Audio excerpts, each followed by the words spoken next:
Thanks. And Mark, let's welcome you to the program.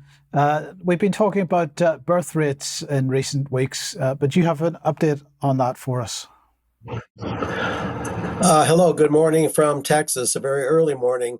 Yes, in the fairly recent past, I've talked about Japan, the government there being quite nervous and quite scared about the future for their aging population and nothing to replace them with.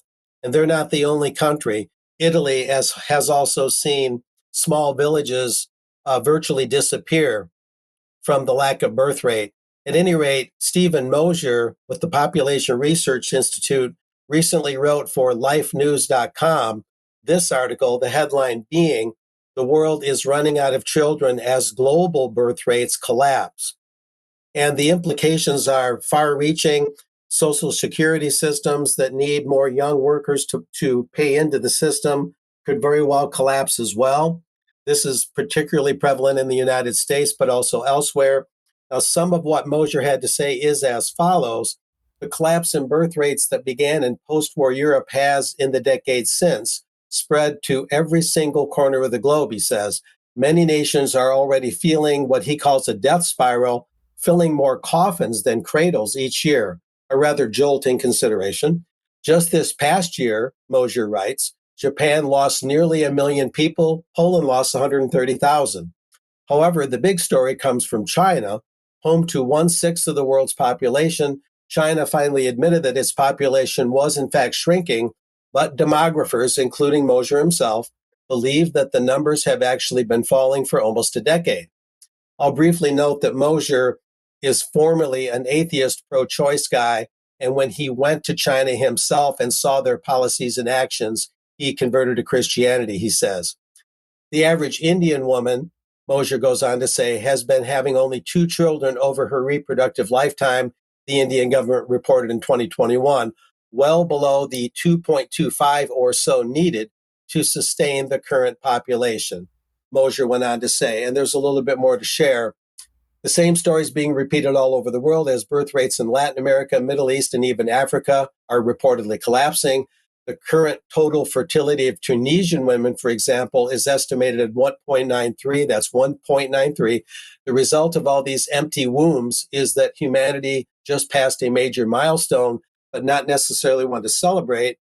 And in Mosier's estimation, he goes on to say, for the first time in the 60,000 or so years that human beings first arrived on the planet, and of course there are different theories of the age of the earth and all that, we are not having enough babies to replace ourselves. And he goes on to say, because of ever lengthening lifespans, the population will continue to grow until mid-century. But when this demographic momentum ends, and it will end, we'll reach a second grim milestone on humanity's downward trajectory. So this is a very strong consideration to take into account. And to summarize, Mosier, president of the Population Research Institute, a nonprofit in the United States, that organization has pledged to, among other things, debunk the overpopulation myth, which cheapens human life, expose the relentless promotion of abortion, abortifacient contraception, and chemical and surgical sterilization in what he calls misleadingly labeled population stabilization, family planning, and reproductive health programs. Kamala Harris goes on to say reproductive rights. Defund these programs by exposing coercion, deception, and racism inherent in them, emphasize that people are the most valuable resource on the planet, and promote pro-natal and pro-family attitudes, laws, and policies worldwide. So that, Mike, is a summation of what Mr. Mosier has to say. And the worldwide implications, again, are very, very wide-ranging and have a lot of impact. Social support systems like Social Security, healthcare systems that depend on young workers coming up, and myriad other things are at stake here. So when people talk about Social Security, funding Social Security, for example, in the United States, this is a perspective that needs to be kept on the table. And it's something you don't often hear about. And we'll talk about it more in the not too distant future to see what some of these individual nations might be doing about it. But I think that's good for now, Mike, at this point. So back to you. Yeah, and Mark, I mean, we have this problem in every Western country in particular that's particularly stark here with aging populations, and at the same time we're seeing material being increasingly published in the press about how in the not too distant future it's going to be seen as a sort of an act that is going to be necessary for people to consider ending their lives early. This is Right. massive pressure that aging populations are putting on, as you say, health systems and social care systems, and no younger workforce to pay for these things. This doesn't begin to look good for anybody that's maybe 50 or younger.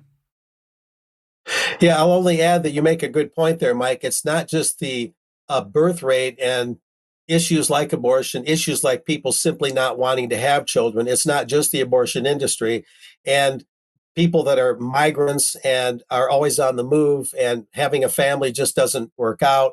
It's also at the other end of life, the elderly. So, yeah, major impacts, health systems, social security systems, pension systems, you name it. So, Yeah, a lot okay. to think about. Indeed. Thank you, Mark.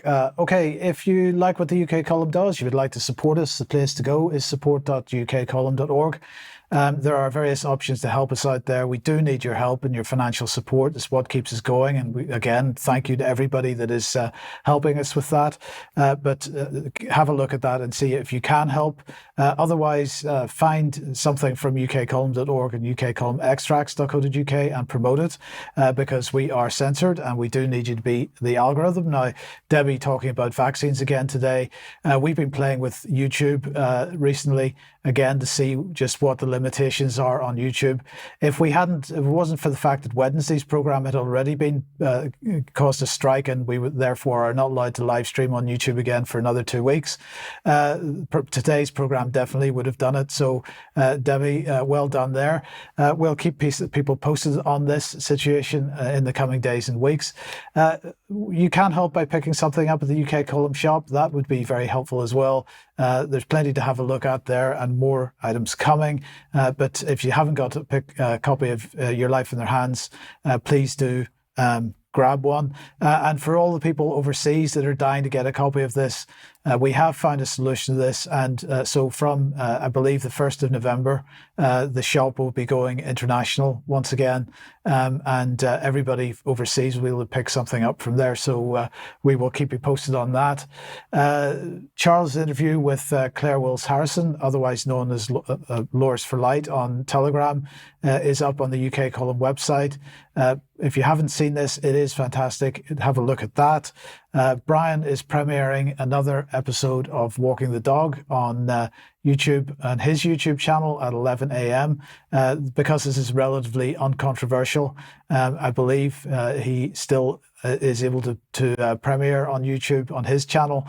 Although I do believe he's had one strike so far on there, but we'll keep you posted on that too. But keep an eye out for that on Sunday morning, and then on Sunday evening, we are hosting live streaming for International Centre for 9/11 Justice, a symposium called Aviation Impossibilities: Deconstructing the Official Story of the 9/11 Hijackings and Air Defence Failures. Ted Walter, Olivier Caron-Masson, Aidan Monaghan and Kevin Ryan speaking at that. It'll be hosted by Piers Robinson. So join us for that, 6 p.m. UK time on Sunday.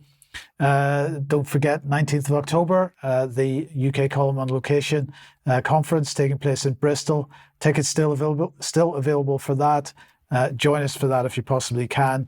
And Brian and I will be speaking at the Heritage Party conference on the 28th of September in Reading. And if anybody's interested in that, the details at heritageparty.org. So where does that take us?